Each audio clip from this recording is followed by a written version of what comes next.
The next article under Nature and Effects of Obligations is delay. Excerpts are from the Law on Obligations and Contracts by De Leon. This is CE Laws, Contracts, and Ethics.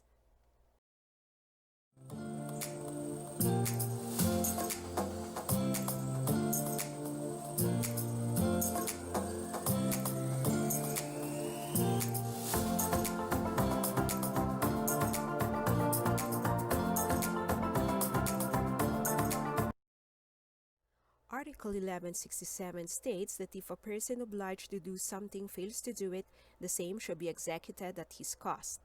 The same rule shall be observed if he does it in contravention of the tenor of the obligation. Furthermore, it may be decreed that what has been poorly done be undone. There are three situations contemplated in the article which discusses the failure to do the obligation. First, the debtor or obliger fails to perform an obligation to do. The second is the debtor performs the obligation, but the performance is opposite the terms of the obligation. The last one is the debtor performs the obligation but in a poor manner. What could be the remedies for such situations previously enumerated? For the first case, when the debtor fails to comply with his obligation, the creditor has two options. He can require the debtor to perform the obligation at the debtor's expense, or he can recover damages from the debtor.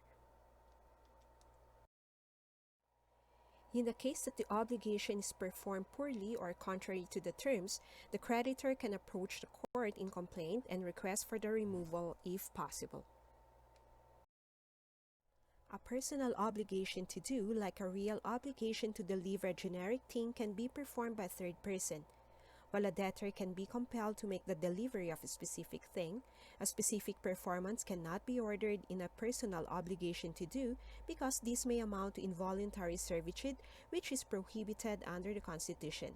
First case is made possible with the third person when the obligation is performed at the debtor's expense. For example, contractor Leroy binds himself to construct a house for Danny. If Leroy changes his mind and does not construct the house, Danny may ask contractor Jim to work on the project at the expense of Leroy. What if the debtor performs differently from the terms? Suppose Leroy constructed a house, but the color of the paint is different from the one agreed on. Danny can ask to have it done according to the specifications, and if contractor Leroy refuses, the obligation may be performed by contractor Jim at Leroy's expense. Now, if the project was done poorly, Danny may ask contractor Leroy that it be undone, or in the case of Leroy's refusal, Danny may ask Jim to redo the project at contractor Leroy's expense. If the obligation contracted is an agreement using a specific skill, such as painting, and the painter fails to comply with his obligation, the performance of the same by another would be impossible or would result to be so different that the obligation cannot be considered performed. The personal qualification of the painter is the motive for the contract. In this case, the only practical remedy is indemnification for damages. Article 1168 states that when the obligation consists in not doing, and the obliger does what has been forbidden him, it shall also be undone at his expense. In an obligation not to do, the duty of the obliger is to abstain from an act. Here, there is no specific performance. The very obligation is fulfilled, not doing what is forbidden. Hence, in this kind of obligation, the debtor cannot be guilty of delay. As a rule, the remedy of the obligee is the undoing of the forbidden thing plus damages.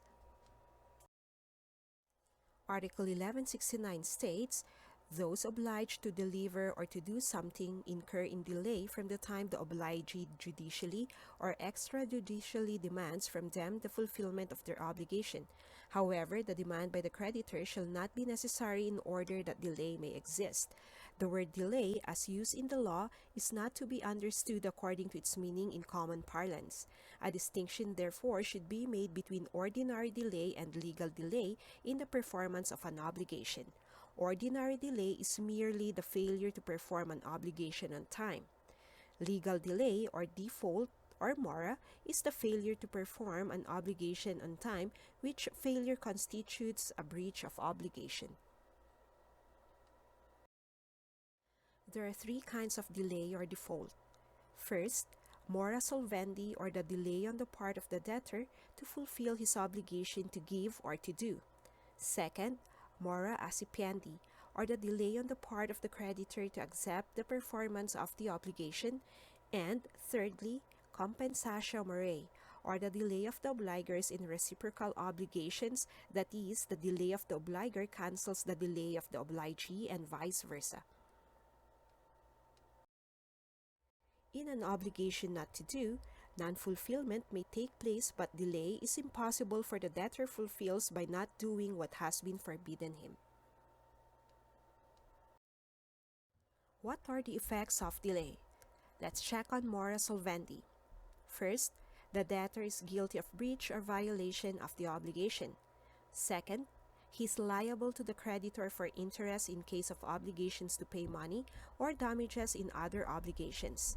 Third, he is liable even for a fortuitous event when the obligation is to deliver a determinate thing. However, if the debtor can prove that the loss would have resulted just the same, even if he had not been in default, the court may equitably mitigate or reduce the damages. In an obligation to deliver a generic thing, the debtor is not relieved from the liability for loss due to a fortuitous event. He can still be compelled to deliver a thing of the same kind or held liable for damages. For mora accipiendi, the effects are as follows. First, the creditor is guilty of breach of obligation. Second, he is liable for damages suffered, if any, by the debtor. Third, he bears the risk of loss of the thing due. Then, where the obligation is to pay money, the debtor is not liable for interest from the time of the creditor's delay. And lastly, the debtor may release himself from the obligation by the consignation or deposit in court of the thing or sum due. For compensatio morae, the delay of the obligor cancels the delay of the obligee and vice versa. Legally speaking, there is no default or delay on the part of both parties.